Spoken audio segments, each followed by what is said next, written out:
Karena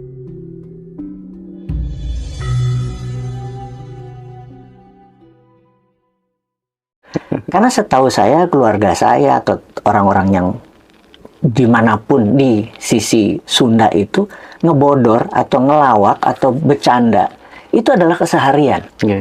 Saya bilang kalau Jabar serius gini, tingkat kebahagiaannya rendah, pasti kriminalnya tinggi, ormasnya tinggi, kan itu iya juga ya. Nah, banyak hal yang akhirnya dia bilang menggunakan unsur bercanda, tetapi bukan bercandanya dia bukan ini ya, bukan ngelawak yang badut ya. Masa kita bedain ngelawak model stand up comedian, ngelawak model Mr. Bean, ngelawak model Sri Mulat yang pakai fisik gulung-gulung gitu ya. Nah, kita itu ngelawak, dan kita tahu ngelawaknya bukan yang ngebadut gitu ya, bukan yang ngebadut. Jadi memang unsur-unsur itu mulai masuk tuh di pidato dia, di kesehariannya dia. Tapi memang aslinya dia begitu. Di panggungnya memang akhirnya sekarang menjadi aslinya itu satu. Terus diskusi-diskusi banyak seperti itu. Nah, saya skip, suatu hari dia menghubungi saya, dia bilang, "Merapat?" Saya bilang, "Siap, Pak Gubernur," walaupun dia sudah terpilih gubernur, waktu itu belum dilantik.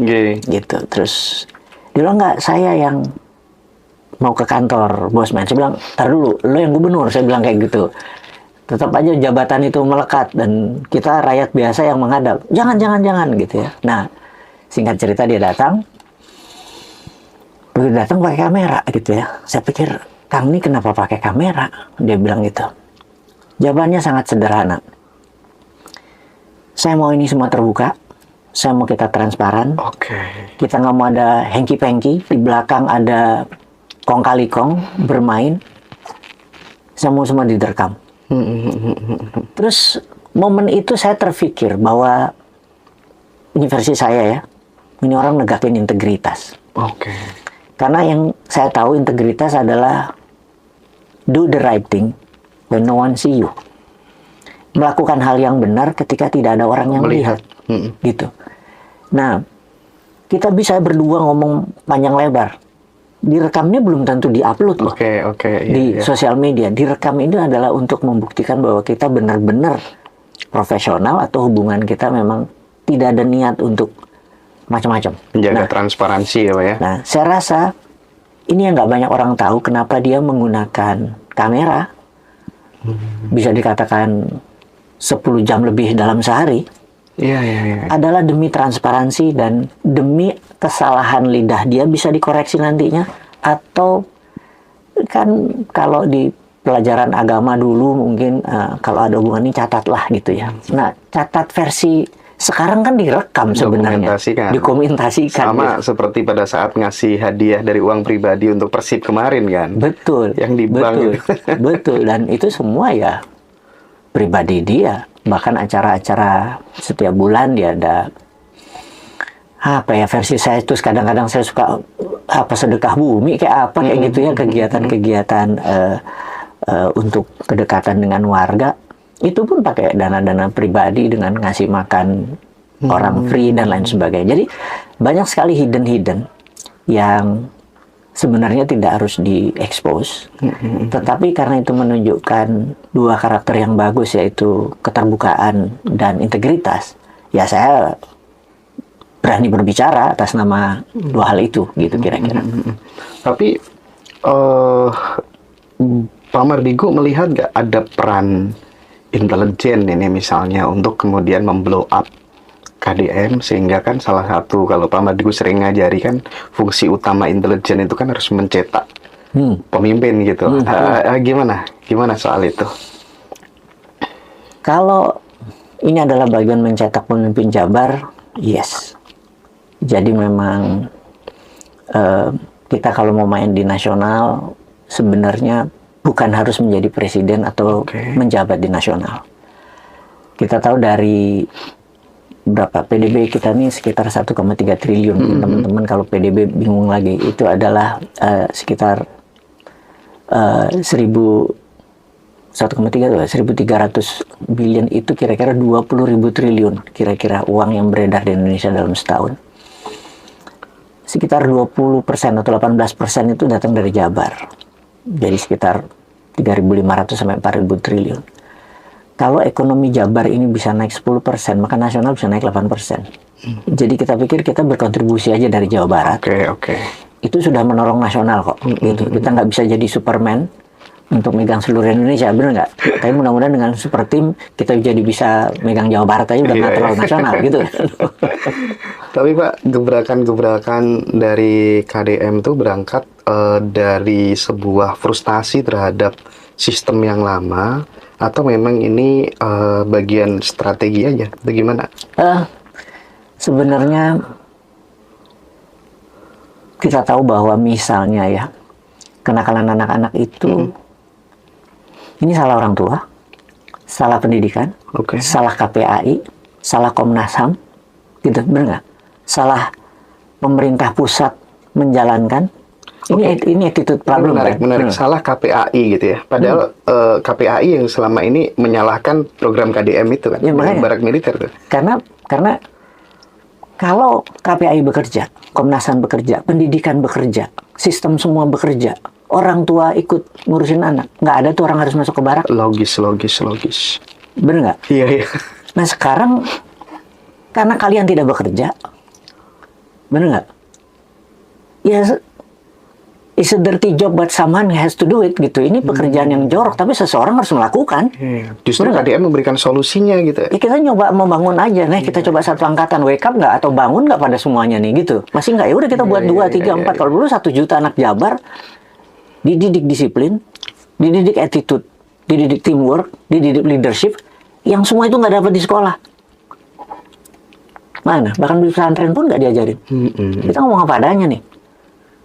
Karena teamwork, leadership, attitude, karakter itu jauh lebih penting. Knowledge mah gampang, baca aja bisa kok. Bener nggak? Tapi mendidik seperti itu nggak gampang. Nah siapa yang turun saat ini? Gitu ya. Ya udah, kita masuk ke barak. Tapi kalau ditanya, Bosman punya bala muda loh. Ini idenya dari Bosman. Oke. Nanti dulu kita udah menyebar pangkat dan anak-anak bala muda, anak-anak teen camp-nya kita yang dididik disiplin militer, ada pelajaran Lemhanas. Jadi ada yang mudah-mudahan nggak ada yang curiga. Tapi keren sih pendidikan barak. Saya sendiri mengalaminya sekitar 1 bulan karena dulu kan resimen mahasiswa gitu ya. Di Menwa dulu. Oke. Dan itu kan mendapatkan banyak yang tadi, benar nggak? Iya, jadi memang untuk merubah perilaku dalam beberapa hari tertentu gitu ya kan. Riset kan juga menunjukkan ya bahwa perilaku seseorang berubah ketika kemudian didampingi selama 21 hari dan lain sebagainya gitu ya. Tapi gimana pun juga tetap masih banyak yang nyinyir ya Pak ya. Nggak apa-apa. Nyinyir itu kita terima kasih karena secara algoritma sosial media itu jadi ngatrol ke atas. Terima kasih atas nyinyirannya dan kritikannya. Bener juga ya. Selalu positif kok kita ngelihatnya. Seru. Oke.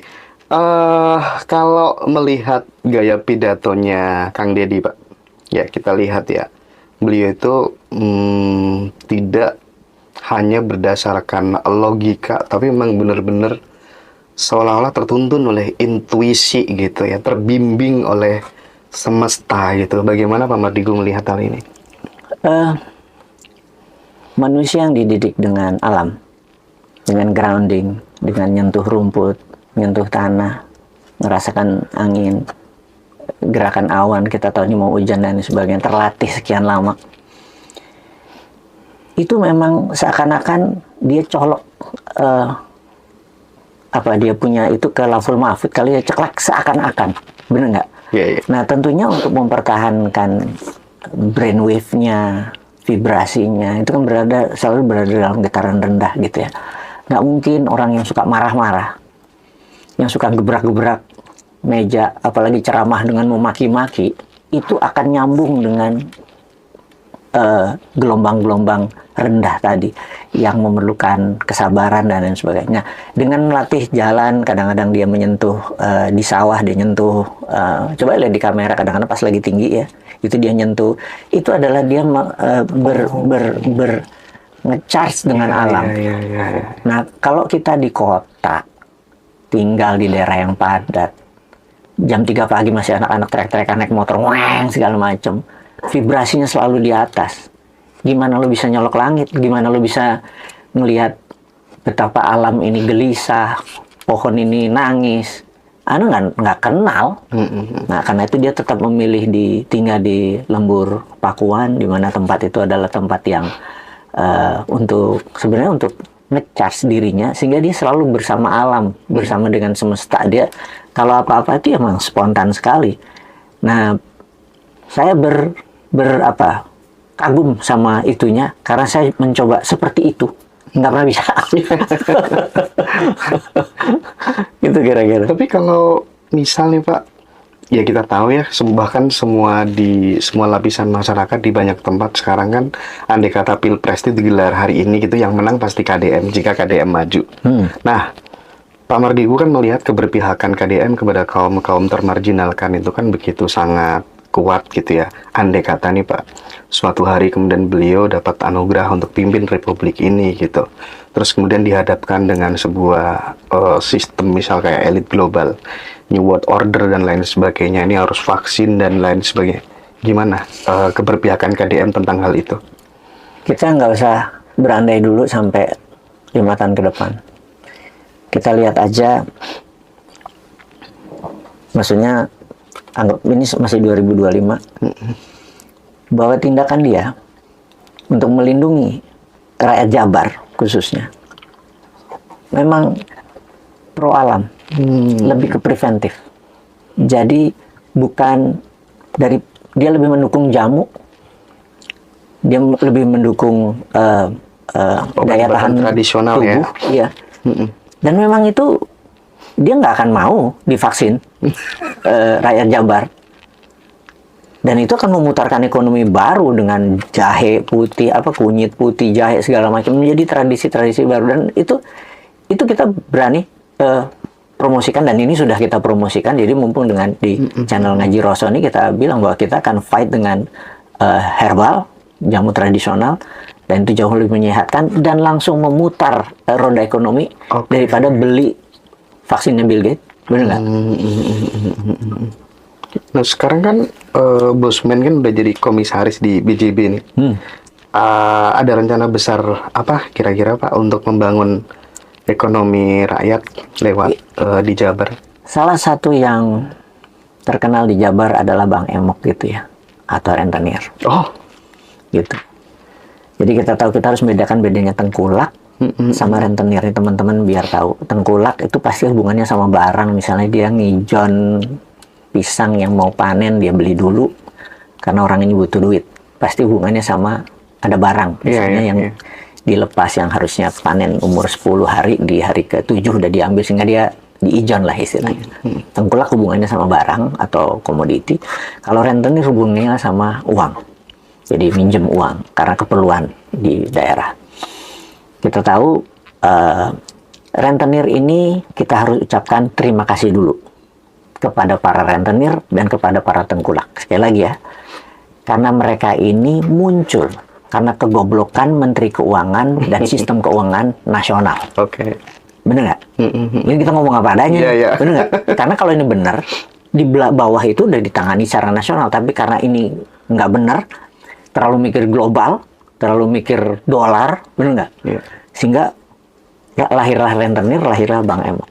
Kenapa kita bilang terima kasih dulu? Karena dia berhasil menyelamatkan. Tetapi bunga tinggi tadi membuat rakyat tertekan. Lalu sekolah bisa dikatakan gratis, tapi wisuda bayar 3 juta, tur bayar 3 juta, bayar 1 juta, tamat SD, tamat SMP, tamat SMA. Sekedar kasih tahu aja bahwa itu adalah dengan sengaja memperkaya rentenir. Kan orang-orang di sana 1 juta tuh nggak ada. Dia pinjam rentenir. Jadi untuk menghilangkan kemiskinan nomor 1, ya hilangkan dululah di Jabar setidak-tidaknya wisata-wisata untuk sekolah-sekolah, acara-acara yang membuat orang tua harus tidak ada hubungannya sama pendidikan, tapi memperkaya orang-orang pengurus sekolah mungkin. Bener nggak? Yang itu akhirnya terpaksa, kalau nggak dikasih jasa dan sebagainya, itu sebenarnya ditiadakan dulu saja supaya mereka tidak lari ke rentenir. Makan ini udah susah. Jadi acara di sekolah, acara-acara seperti itu membuat kemiskinan baru. Itu udah ditiadakan dulu. Itu pun menimbulkan kontroversi. Benar nggak? Wah, tour travel protes. Saya bilang, oh ya udah lo protes aja lah. Lo bisa menghilangkan kemiskinan karena lo protes demi kantong lo juga. Lo nggak mikir bahwa dengan cara lain gitu ya. Ini challenge aja bagi kita pebisnis, jangan protes. Lo dimanja dengan sistem. Oh ini efisiensi kita dirugikan. Lo dimanja itu namanya. Kita terlalu di-spoil, terlalu dimanja. Nggak boleh kayak gitu. Nah, balik ke ini, rencana kita dari mungkin Bank Jabar adalah ya di mana Bank Emok itu besar, di mana rentenir itu besar, udah kita gantiin aja. Oke. Dengan konsep yang berbeda gitu mungkin dengan ya. konsep berbeda. Mungkin ya tanpa jaminan juga, tapi ya bunganya tidak setinggi rentenir. Bener nggak? Karena ada resiko kan. Kita tahu bahwa dia minjem kalau sama rentenir bisa 50% setahun, ya kita 20% lah setahun. Bener nggak? Karena tanpa jaminan loh. Tapi ini kita berusaha untuk turun ke bawah, bahwa terima kasih rentenir minggir dulu gitu ya. Tengkulak minggir dulu ya, di posisi pelan-pelan lah. Ada jutaan juga itu titik-titiknya gitu. Dan banyak sekali kemiskinan yang mungkin harus kita selesaikan karena sistem tadi, sehingga kalau ini tidak ada sehingga mereka bisa membuat jamban. Hampir 1 juta penduduk Jabar nggak punya jamban. Dan itu bisa bermasalah dengan kesehatan yang lain-lainnya karena ada laler dan sebagainya. Dan nah, dengan adanya tidak ada proyek-proyek dari sekolah-sekolah yang aneh-aneh tadi yang keluar dan tidak ada ini tadi, malah bisa kita membangun fungsi-fungsi kesehatan tadi dari dasar yang paling bawah. Nah, strategi-strategi dengan CSR kita, cuma 500.000 kok satu jamban itu untuk kasih air selesai gitu ya. Dan itu mulai kita akan gerak dari bawah banget. Jadi kita pikir nggak mudah karena lokasinya luas, bener nggak? Terus juga sistem ini sistemik. Kesalahan sistemik. Sebenarnya satu bangsa ini, karena selama 20 tahun ya dia lagi kali jadi menterinya. Harusnya udah basi ya. Iya. Udah nggak sensitif. Karena ya kita tahu rutinitas mematikan kreativitas. Ibu terlalu rutin, Bu. Jadi nggak kreatif. Iya. Oke. Apa sih yang menjadi alasan utama KDM untuk guide Pak Mardigu untuk kemudian diajak kolaborasi itu, kalau boleh diceritakan tuh? Kayaknya itu nanyanya ke KDM deh. Saya juga nggak ngerti. Tapi selain Bapak, ada Bu Susi juga? Ada Bu Susi dan beberapa ya teman-teman yang sangat peduli lah sama keberantakannya negara ini. Oke. Iya sih, kalau kita lihat ya Instagramnya Bosman Mardigu tuh kan, kayak kesel banget gitu ya melihat fenomena-fenomena politik, sosial kita yang nggak karu-karuan gitu ya. Udah jelas-jelas tambang segitu banyaknya, tapi penghasilan terbesar, pendapatan terbesarnya malah justru dari pajak. Ini kan goblok banget gitu ya Pak ya. Dan saya melihat itu semua bukan hal yang sulit. Hal yang mudah untuk benerin ini semua. Cuma nggak punya power aja gue. Oh iya. Tapi andai kata Pak, andai kata dikasih waktu setahun, gimana cara ngeberesinnya? Kita bicara nasional, gue jadi presiden. Iya dong. Selama setahun. Iya dong. Ini kan ide penting. Ya. Nomor 1, saya akan vakumkan DPR atau buat dekret presiden selama setahun. Saya vakumkan. Saya gaji 500 juta sebulan di rumah mereka selama 1 tahun. 1 bulan gue kasih itu, lu diem buat undang-undang baru. Nah, selama ini gue bekerja pakai perpres, gitu ya, supaya lincah. Benar nggak? Supaya lincah. Nah, itu hal-hal pertama. Dan yang ini adalah ya tentunya saya kan pro produktivitas. Jadi saya pasti akan mengutamakan memetakan produksi itu mana aja. Nah, semua yang berhubungan sama produksi saya akan kasih standby loan dengan printing money. Oke. Tapi produksi ya, saya nggak mau trading. Pokoknya manufaktur, produksi yang mau hilirisasi tingkat rendah, pokoknya dari bahan baku menjadi bahan jati, itu harus ada produksi. Dan itu 1:1. Misalnya dia memerlukan 1 miliar, ya tak print 1 miliar udah. Underlingnya itu. Anggap di Indonesia ada BYD gitu ya. Produksinya berapa motor atau mobil? Ya 1:1 aja. Sesederhana itu. Jadi ekonomi akan bergolak dari bawah. Dan saya akan izinkan semua orang punya bisa buat pupuk untuk dirinya sendiri. Nggak boleh jual tapi. Pakai pribadi. Jangan Jangan kayak sekarang. Pakai pribadi ditangkap. Karena ya apa-apa pakai peraturan. Jadi peraturan itu diubah dulu aja semua, ditutup aja semua. Jadi nggak, jadi saya mau ngebayangin gini. Kenapa Disney atau Disneyland itu bisa segitu besar? Kenapa HP Hewlett Packard itu bisa begitu besar? Kenapa Apple itu bisa segitu besar? Kenapa Facebook bisa begitu besar? Tahu nggak? Karena mereka semua mengerjakan sesuatu yang belum ada. Karena belum ada, tidak ada peraturannya. Karena itu mereka lincah. Ya. Kita mau buat sesuatu, ini harus ada referensinya. Buat sesuatu harus ada referensinya. Itu kan kegoblokan pejabat. Kenapa harus ada referensinya? Misalnya kalau Nabi Muhammad turun, gue buat ajaran baru. Oh, referensinya nggak ada. Nggak boleh. Nggak mungkin, Pak. Nabi Muhammad itu disruption. Nggak ada referensinya. Di langit aja langsung. Bener nggak? Nah, ini juga sama. Bisnis baru. New model bisnis. Teknologi baru. Nurul aja di sini dulu. Bener nggak? Yang penting dia nggak bunuh orang. Nggak nipu. Itu aja basic-basicnya. Nah, dengan peraturan itu diubah menurut saya, rasanya sih nggak gas ekonominya. Karena ekonomi dulu. Nah, begitu jarak kaya dan miskin ini mendekat, udah. Kan sekarang gapnya jauh banget, gitu. Ini yang bawah dinaikin dulu, gitu. Nah, mungkin kalau ada 9 naga, ditambah 9 haji, nanti ditambah 9 pribumi, gitu kan. Atau putra daerah, misalnya bukan pribumi. Putra daerah. Nah, putra daerah itu ya nggak harus Islam, nggak harus, pokoknya putra daerah aja, gitu kan. 9 putra daerah gitu. Setiap daerah ada 9 gitu.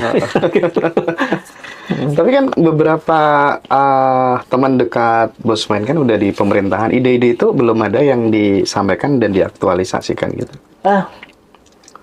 Kalau dan antara ide saya protes nggak? Kalau nanti BUMN tutup ada yang protes nggak? Iya kan? Itu kan roadmap, bener nggak? Begitu, dan kan Anda tahu dari sejak 7 tahun yang lalu konsisten saya bahwa Kementerian BUMN ini cuma ada di Indonesia, yang lain nggak ada. Temasek, Kasana, itu semua nggak ada di bawah kementerian. Tapi sekarang Menteri BUMN kayaknya mau dipinggirkan deh. Nah, itu kan gosip politik, itu gosip politik. Jadi saya pikir Danantara adalah wujud dari keprofesionalannya, kemudian Kementerian BUMN yang mungkin setahun lagi nggak ada gunanya, gitu ya. Ini itu memang roadmap kok. Kemudian Danantara adalah SWF, Sovereign Wealth Fund. Siapa sih yang mempromosikan? Saya bukan jagonya, tapi mempromosikan. Semua orang tahu 2019, 2018 kita udah ngomong SWF, gitu tentang Aramco, tentang ini segala macam, Norwegia. Kita mempromosikan semua. Ya coba lihat checklistnya, wajib militer. Udah lihat checklistnya. Sabar. Oke. Di segmen ini satu pertanyaan terakhir, Pak Mardigo. Di kampung tuh, Pak, di kampung kita di Jawa Timur tuh orang-orang sekarang pada susah. Khususnya petani yang sawahnya tuh tak ada hujan gitu. Ini nggak jelas ini musim kemarau tapi masih hujan dan lain sebagainya. Sehingga yang nanam tembakau, nanam jagung pada mati dan lain sebagainya gitu. Ini ada kaitannya sama rekayasa cuaca nggak sih?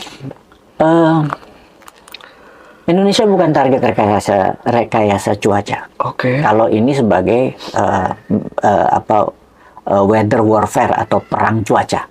Indonesia bukan ditarget. Tapi memang dunia ini ngoplok. Jadi contohnya gini, ini dunia anggap segini gitu ya. Dulu beratnya anggap 10 kilo. Ini for the sake of discussion. Kemudian disedot minyak di sini, disedot di sini, disedot sini. Ya kira-kira beratnya jadi 9,5. Kan dia ngoplok nih. Dia muternya nih perlu. Nah, dia mempunyai equilibrium baru. Akan mencari keseimbangan baru. Karena itu kita jadi nggak bisa predik. Karena banyak hal yang dia acak-acak tadi dari bawah bumi di ini, yang tadinya Raja Ampat gini atau dikeruk gitu ya, gitu dan lain sebagainya. Itu kan ngoplok. Yang tadi benda padat atau benda cair, atau jadi benda gas karena dibakar dan lain sebagainya. Dunia ini perlu keseimbangan baru. Kalau makin diterusin, ini makin nggak bisa nebak cuaca ini seperti apa, gitu ya. Nah, kita sekarang kalau memang peduli dengan petani, ya kitalah yang merekayasa cuaca untuk kita sendiri demi bisa mengatur musim tanam. Jadi kita pakai bukan buat perangnya, tapi kita atur bahwa di sini keringnya lari ke sini, panasnya lari ke sini, terus basahnya ke sini gitu kan, gitu. Bagi teman-teman yang memerlukan kering seperti tembakau dan lain sebagainya, bete nih dengan sekarang. Iya. Tapi bagi saya yang punya sawah seneng. Sama, Pak. Makanya yang punya sawah oke. Ya, itulah ada plus minusnya gitu ya. Iya, bisa double ya. Harusnya kan Bisa. cuma sekali. gitu Makanya kan, kita ya. sekarang bisa nanam terus gitu. Yang tak ada hujan bisa nanam terus, terutama yang Iya, iya, ya iya. gitu, itu positif Oke, negatifnya. Nah, bagi saya tadi terakhir adalah kita harus bisa merekayasa, dan merekayasa cuaca bukan teknologi ajaib gitu. Gimana tuh, Pak? Itu bisa pasti garam di awan digeser oke. ditiup. Ajaran leluhur-leluhur kita gitu ya. Ada semua. Kita ini nggak pede aja ya Iya. jadi bangsa karena udah lama terkerdilkan gitu ya, Pak ya. Benar. Oke. Thank you, Pak Mardigu. Sama-sama. Langsung guys. Spiritual kayaknya harus diacak-acak dulu tuh bahwa agama yang ada di dunia saat Iya. ini itu dipromosikannya dengan gitu. Harus diacak-acak dulu.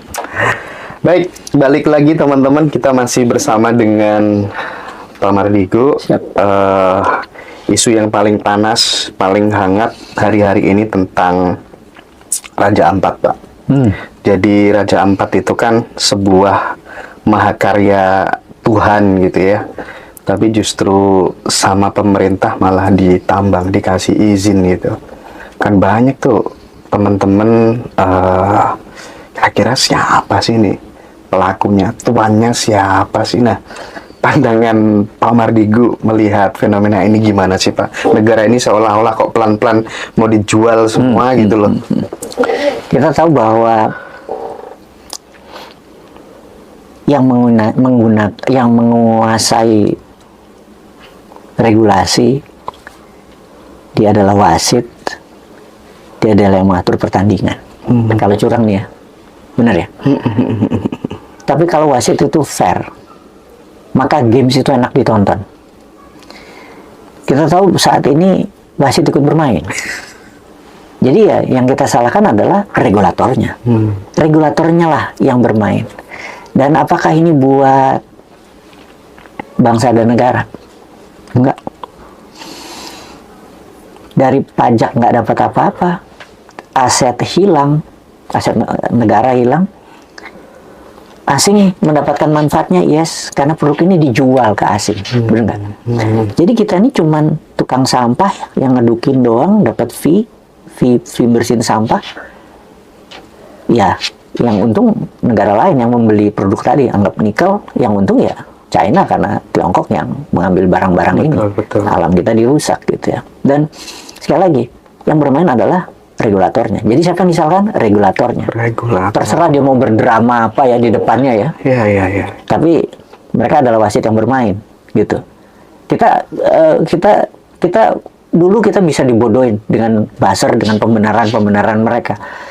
Tapi sudah 10 tahun dibaserin gitu, sekarang rakyat sense ke-6-nya keluar juga. Bener juga tuh. Ya kan? Sense ke-6-nya keluar juga sekarang. Six sense-nya keluar juga begitu lihat, lu bullshit lu gitu, bener nggak? Iya, otomatis tuh, Pak. Begitu dia ngomong, oh enggak, kami sudah nutup ini, kami buka ini, alah bullshit tuh. Body language mereka tuh udah baca, dan sekarang ini udah dilepeh. Jadi kalau sekarang Anda jadi pejabat gitu, teman-teman jadi pejabat, ngomong terus dilepeh, lu nggak enak lu, nggak enak hidup lu, bener nggak?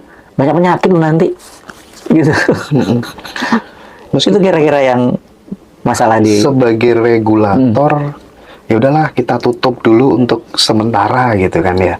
Kemarin kan Bahlil kan bilang begitu gitu ya, katanya mau ditutup untuk sementara gitu. Tapi kalau Pak Mardigu melihat sosok Pak Prabowo, bakal ditutup secara permanen nggak yang di sekitaran Raja Ampat itu gitu? Saya sangat berharap Pak Prabowo ini menggunakan full power authority-nya dia dengan mempertimbangkan pro rakyat gitu ya.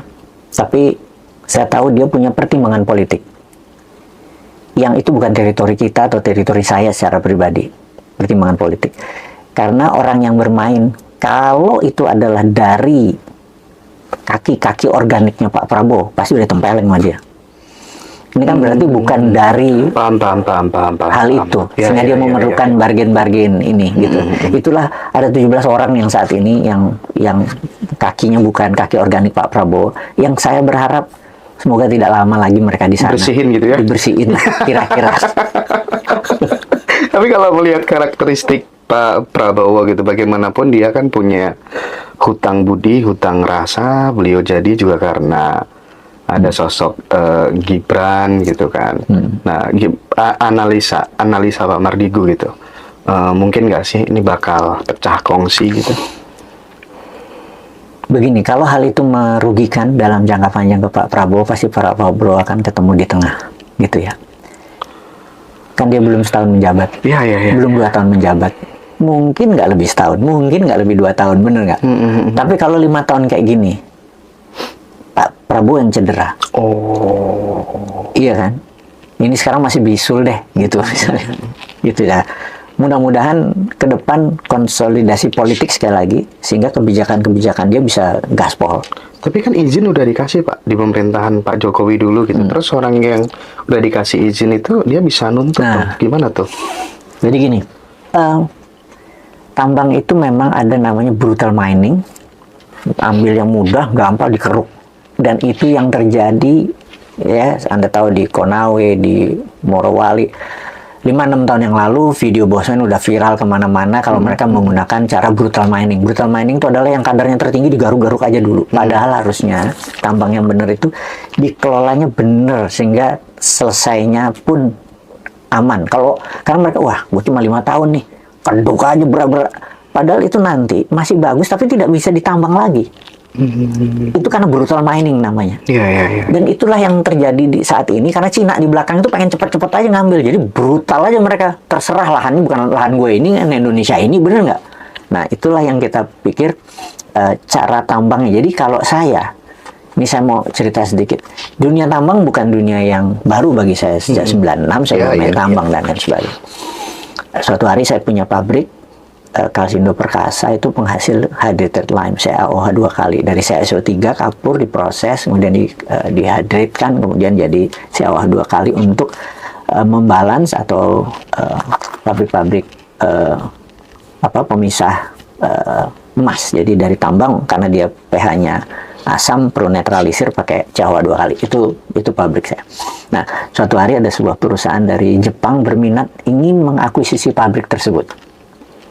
Terus Jepang itu kalau invest tidak pernah cepat, tapi pelan dan pasti, sehingga setahun 2 tahun itu due diligence aja mereka. Suatu hari saya diundang ke pabriknya dia, nama kotanya Chichibu di Jepang gitu ya. Saya datang, begitu mendarat, dijemput sama direksi, itu nggak pakai mobil, ya dijemput dia aja terus naik tren, terus keluar di tengah Tokyo, jalan gitu. Jadi nggak seperti kita bayangkan dijemput Alphard dengan fasilitas kagak. Saya pikir malah yang kayak gini seru gitu. Terus ngobrol sebentar, sudah besok kita ngeliat pabriknya gitu.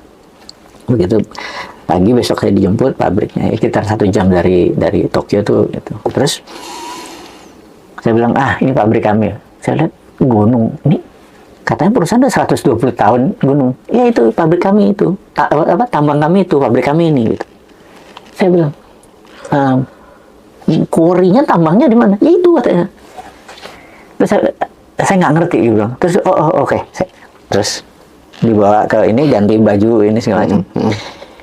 Bawa itu kita masuk ke kayak goa gitu ya. Mobil bisa papasan, truk bisa papasan, gede gitu. Ternyata dalamnya dikerong. Keluarnya utuh. Iya.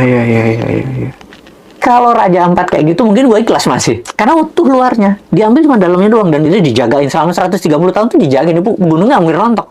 Dan masih tetap hijau. Saya bilang, oh gini caranya. Kalian nggak ngerusak lingkungan. Iya, jadi di Jepang tuh tambang tuh banyak. Tapi gunungnya masih utuh. Jadi ada sebelahnya ada Asano Semen. Pabrik yang. Nah, hal seperti itu bukannya open pit terbuka gitu ngerusak lingkungan. Ada cara. Itu yang kita bilang bahwa bukan miningnya yang disalahin.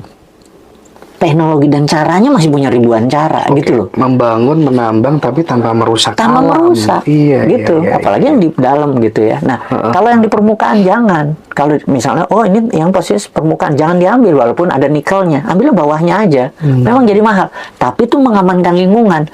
Karena mineral yang ada di atas permukaan itu cocok buat jadi makanannya para tumbuhan, ekosistem hayati di atasnya. Ini saya pikir kemana sih para dosen-dosen lu teriak dong, para akademisi lu teriak dong, gitu loh. Itu yang saya pikir, kok lu nggak ngomong sih, gitu. Nah itu yang saya pikir itu akademisi. Saya pikir dengan kayak gini, udah kayak gini gue yang dikritik. Karena so tau lu tentang tambang, bos, lu guru tambang, gue 30 tahun main di tambang, dan tambang gue nggak ada yang rusak. Ya. Oh iya, ngomong-ngomong soal tambangan ya, Bosman kan dulu pernah menyatakan apa ya, yang Bosman akan melanjutkan apa perintah Sunan Bonang. Itu gimana sih, Pak? Mungkin teman-teman perlu tahu deh. Jadi Menyalakan api gitu. Jadi kita tahu dalam pesan Sunan Bonang di abad 15 atau tahun 14 sekian, di mana dia melihat Belanda atau penjajah itu masuk bukan mencari spice, tapi mencari budaya logam. Jadi kita tahu bahwa logam di Indonesia dari dulu memang sudah direspek sama seluruh dunia. Sudah direspek. Iya. Kalau spice atau apa namanya, rempah-rempah itu di Afrika ada, di India ada, di South America juga ada, juga wilayah Asia Tenggara. Jadi tapi budaya logam ini yang dicari, karena kita udah pakai alloy, mereka belum gitu ya. Alloy itu campuran suwoso atau suasa. Nah, sehingga perintah Sunan Bonang itu dua. Satu namanya apati geni. Apati geni. Perintah mematikan api, karena logam identik dengan api. Jadi pada saat api dimatiin, ya tinggal petaninya pura-pura nyanggul. Jadi budaya membuat pacul, membuat parang, membuat itu diumpetin dulu. Iya. Jadi mereka bertani tetap, tapi mereka bilang aritnya dari mana, kan nggak ada made in China gitu, nggak ada. Iya. Pasti ya para empu gitu ya. Nah, itu diumpetin dulu. Yang kedua adalah nanti 17 generasi setelahku, perintah kedua dilaksanakan, yaitu Tinita Sabdo Sumuruping Geni, itu perintah menyalakan api. Untuk budaya logam ini dinyalakan lagi. Tinita Sabdo Sumuruping Geni. Iya kan, ngeri ya. Nah, kita tuh menganalisa kalau dari para sunan kita turun 1-2, kok generasi ke-17 itu sekarang. Iya. Gitu. Entah. Nah, terus gimana yang disebut nyalain api? Benar nggak? Nah, kita budaya api ini memang kebetulan tradisi keluarga, memang blacksmith ya, memang ya kita suka ada tradisi itu ada ya. tradisi di keluarga Sunan Kudus kami. Ya? Kira-kira di daerah Kudus. Nah, terus kita itu setelah itu kita merenung apa sih merenung tuh. Nah, kita lihat mineral-mineral di Indonesia yang kalau tabel periodik itu kita buka, itu kan semuanya ada di Indonesia. Berarti kenapa ada di Indonesia? Karena syarat untuk benda itu berkualitas tinggi adalah dekat vulkanik tektonik, karena harus ada api. Terus perlu ada air atau humiditas atau air, dan kita tahu 90% wilayah Indonesia air, entah itu dari cuacanya, entah itu dari lautnya. Kemudian 90% wilayah kita ring of fire. Jadi udah pasti mineral-mineral kita tuh mutu tinggi. Mau rare earth kayak logam tanah jarang dan lain sebagainya. Nah, tambang itu lucunya alam ini nyentrik gitu ya. Selalu yang termudah itu yang terbanyak. Jadi misalnya tembaga itu termudah, terbanyak. Tapi ikutan dari koper atau CU, misalnya di Tembagapura, di Freeport itu pabrik tembaga ya, apa namanya, tambang tembaga. Itu ada ikutannya, yaitu AU emas atau bahkan uranium gitu. Ada PT, ada platinum dan lain sebagainya. Sengaja saya menggunakan istilah kimia biar teman-teman jadi ingat aja pelajaran SMA dulu gitu ya. Flashback. Jadi, nah ada ikutannya, sama. Dan koper itu termudah dan termurah. Yang lucunya Indonesia dibayar pakai kopernya karena emasnya di luar. Jadi di sini punya blister, punya pabrik, bukan di Gresik itu bukan pabrik pemurnian emas, tapi dia cuma mindah dari menjadi anoda slime, koper konsentrat tadi, terus dikirim anoda slime-nya ke Rio Tinto, ke Jepang dan lain sebagainya. Di situ baru diekstrak jadi emasnya. Jadi kita cuma dapat pajak ini. Itulah kegoblokan pemerintah kita selama 80 tahun. Dah, gue ngomong gitu aja. Aduh. Biar paham ya. Iya. Jadi yang termasuk kalau kita melaksanakan Tinita Sabdo Sumuruping Geni, kita tuh tidak boleh mengekspor bahan tambang, nggak boleh. Harus diproses. Diproses tidak harus hilirisasi. Terbagi dua. Hilirisasi adalah misal yang utama dulu. Misalnya dari nikel, dari ini menjadi nikel atau menjadi ferronikel. Ferronikel itu artinya ada Fe, ada ferro, ada Mi. Atau nikel laterite, ada Ni, ada Li. Li adalah lithium. Yang dibayar nikelnya yang paling murah, lithiumnya lewat. Itu yang kadang-kadang saya bilang goblok dijual nikelnya gitu ya, bener nggak? Karena ininya, jadi jangan pernah mengirim bahan baku. Jadi kita gini nih, ini 1 ton tanah, terus diproses smelter, itu smelteran hanya memisahkan non metal dengan metal. Ini terus dikirim nikelnya, yang dibayar nikelnya harusnya metal konten. Sekali lagi ya, wahai pejabat yang tercinta yang katanya paling pinter, ini ada jangan nikel yang dibayar, karena ada metal konten. Soalnya nikel lu sebutin semuanya, bayar itu semua. Buk banget sih pejabat gitu ya. Nah, kita kan nggak mau. Mereka bilang, oh gue nggak mau, kasih gue kalau nggak mau, gue yang ekstrak. Bener nggak? Yeah. Karena poinnya itu adalah mengekstrak adalah memilah. Nah, memilah itu menggunakan geni atau api. Ingat, dunia ini para guru-guru besar cuma 2 kan rumus kimia.